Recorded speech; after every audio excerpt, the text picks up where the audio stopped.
This is your fourth lesson on Medicare. Good morning. Yesterday, the day before, we did Part A, Part B, Part C. Now we're up to Part D. Part D is easy to remember from Medicare because Part D stands for drugs. Hi, I'm Paul Finkelstein. I'm here to help you with everything Medicare. Hashtag everything you were afraid to ask about Medicare. You're listening to this either on YouTube, Sarah's YouTube, my LinkedIn. And if you have any questions, feel free to give us a shout. Just give us a ring over at 561 302 5760. That's 561 302 5760. Or realmedicareman.com and yourmedicarelady.com. That's realmedicareman.com or yourmedicarelady.com. Plus, for listening to this 5-minute nugget, and also included in this nugget to extend it to a little bit about 10 minutes, is some common questions about Medicare at the end of this lesson, as well as some real testimony from real people. So let's dive in a little bit here and get going because we do have to get to a couple places. But I'm wearing red, white, and blue because your Medicare card is red, white, and blue. We are following along with this book, straight to the point, finally an easy Medicare education for boomers and seniors, the conclusive, clear, and complete guide, CCNC. Make no mistake, our roadmap to Medicare is now here, brought to you by yourmedicarelady.com. Sarah Finkelstein, thank you so much for writing this book. And you can get this book right down below. You can see the right as I'm speaking, easy button for Medicare.com. You can download the PDF or you can get it on Amazon. It shows you exactly how to do that. Of course, reach out to us as well. You can comment. We'll reply back as soon as possible.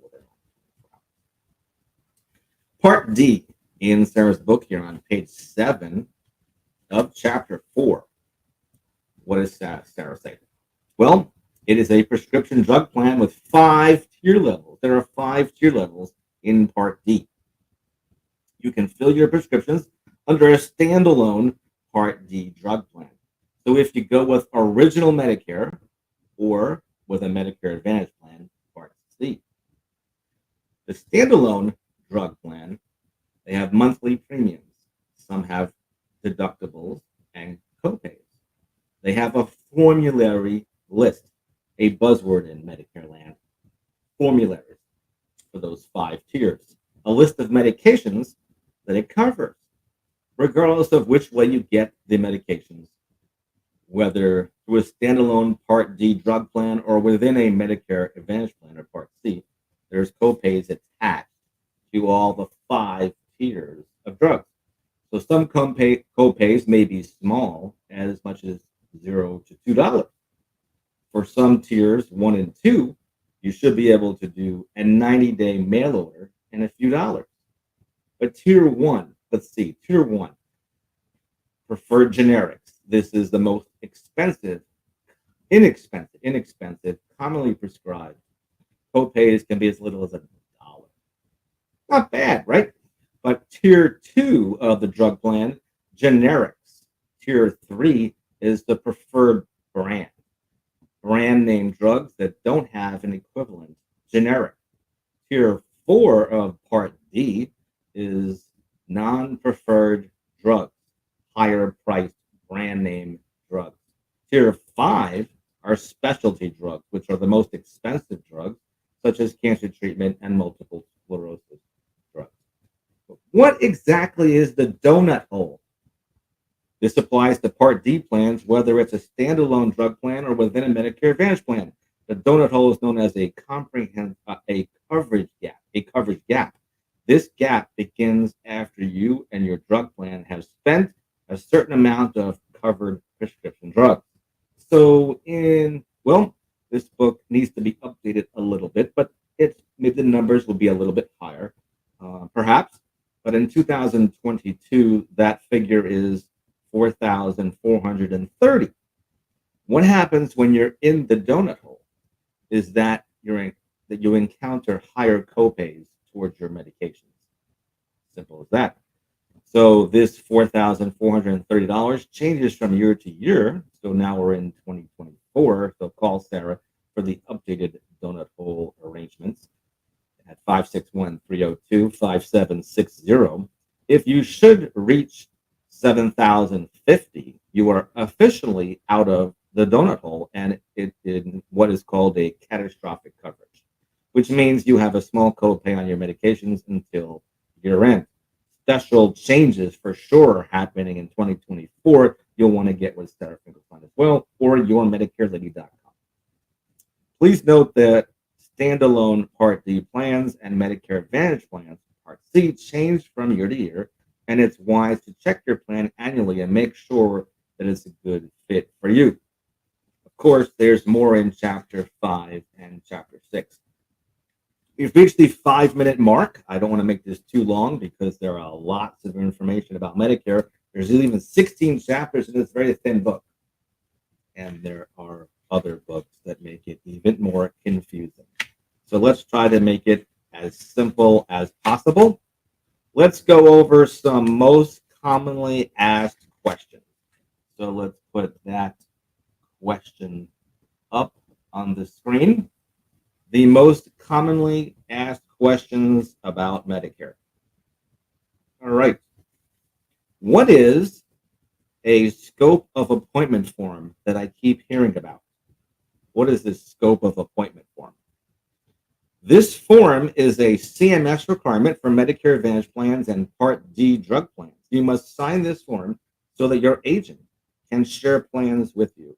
This form does not obligate you towards anything. Here's another commonly asked question. I've heard that I can get my money back towards a Part B premium. Is that true? Well, it may be, depending on your zip code. This is only applicable to the Medicare Advantage plans or Part C, and mostly HMO plans. Don't forget, to get something, you give up something else. HMO plans are a good fit for some, but is it for everybody? Again, there's no one size fits all. So in Chapter 6, there's more about HMO plans. Now, let's move on right ahead to one of my favorite sections of this podcast, if you will, or Medicare short lesson. How do you eat an elephant? One bite at a time. How do you tackle Medicare? One little mini lesson at a time by Real Medicare Man and yourmedicarelady.com. So that's realmedicareman.com and yourmedicarelady.com. There's a couple of more testimonials that I want to read to you. Here's two more, and then I have to go to my next appointment. So let's see. What does Karen Hahn say? She says, I would like to take the opportunity to thank you for your help in directing me with my Medicare insurance, as well as my financial questions with positive advice. Plus, I really enjoy the continued communication, phone calls, emails, messages, outstanding informative newsletters. You are a professional joy, and I'm certain every client would agree with me. Thanks so much, Karen. Sarah really appreciates your heartfelt words as well towards yourmedicarelady.com and now realmedicareman.com as well. Sarah is my better half. You can see by the picture down below. Last comment, Gary Solomon. Thank you so much. He says, and he quotes, I wanted to take a moment to compliment Sarah Finkelstein on her great work with Medicare retirement plans for me. After a 34-year career with one company, I retired last August, and I received Sarah's name through a referral from a corporate colleague. He was totally correct when he said that Sarah is incredibly knowledgeable, professional. He told me that she would be in a position to clarify the myriad of options I would be faced with when applying for Medicare the first time. Sarah helped me understand that I need to do what I need to do in a given specific situation. I recommend anyone facing Medicare for the first time, please call Sarah. Thanks so much, Gary. Sarah really appreciates it well. That's our nugget for today, Part D. I know it was probably quick and down for this morning. I wanted to make sure that I got you your lesson for today about Part D. You can go back and rewind it as well. And you could also download the book right there, easybuttonformedicare.com. That's easybuttonformedicare.com. Thanks for joining me. I'm Paul Finkelstein. And and it has been fantastic getting acquainted here. Have a fantastic Sunday and have a fantastic week. Ciao for now. And next week, or actually tomorrow, will be our next lesson. Stay tuned for our next